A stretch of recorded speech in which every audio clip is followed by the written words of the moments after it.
Hai, selamat datang di podcast The Speaker's Mind. Baru lagi sama aku Amalia yang bakal nemenin kamu selama beberapa menit ke depan. Dan video kali ini adalah Learning Journal pertemuan ke-9. Karena di pertemuan ke-8 itu adalah video UTS. Nah guys, aku bakal membahas materi yang sudah dijelaskan oleh Pak Adi. Teman-teman, tahu nggak sih, ternyata menurut Ross Townsend, kemajuan karir kita di masa depan hampir tidak ada kaitannya dengan keahlian yang kita miliki. Justru kemampuan komunikasi dan presentasilah yang akan menentukan seberapa jauh kita bisa melangkah. Menarik banget kan? Yuk, tonton sampai habis. Di awal, Pak Adi menjelaskan bahwa berbicara itu terbagi dua, yaitu ranah privat dan publik. Ranah privat adalah saat kita bicara dengan keluarga atau sahabat dekat. Sedangkan wilayah publik adalah segalanya di luar itu. Apa yang membedakan? Ada 4 unsur utamanya, yaitu keberagaman orangnya, jumlah audiens yang banyak, tempatnya yang berbeda, serta jenis acaranya. Meskipun kelihatannya beda, bicara di ranah privat itu sama pentingnya karena menjadi sarana latihan awal kita sebelum terjun ke depan publik. Selanjutnya, ada resep sukses agar public speaking kita bagus. Ingat rumus 3R, yaitu research atau riset materi, rehearse atau latihan penampilan, dan relax agar kita tidak tegang saat tampil. Next, ada satu pembahasan menarik dari Pak Adi soal kenapa sih banyak sarjana sekarang susah dapat kerja.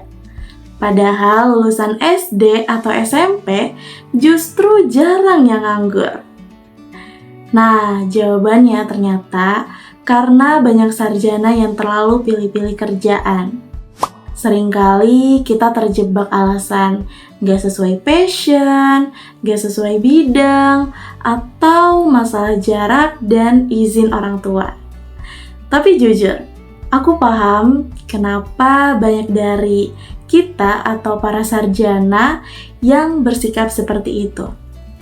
Di masyarakat, masih ada stigma kalau lulusan sarjana itu wajib kerja kantoran sesuai jurusan. Kalau kita lulus terus mutusin buat buka usaha atau jualan, sering banget dibilang sia-sia gelarnya, atau ditanya, buat apa kuliah tinggi-tinggi? Jujur ikut sedih sih kalau masalahnya seperti ini. Padahal kan kenyataannya banyak orang sukses yang jalurnya itu gak sesuai gelar akademis. Ya kayak Kak Najwa Shihab aja. Beliau kan lulusan hukum, tapi jadi pakar dari broadcasting. Jadi kalau suatu saat kita lulus nanti, mari kita batasi diri dari suara-suara yang meremehkan itu. Jangan sampai rasa takut akan penilaian orang lain membuat kita melewatkan peluang besar yang ada di depan mata. Nah, untuk bisa punya mental yang kuat dalam menangkap peluang, kita butuh dukungan emosional.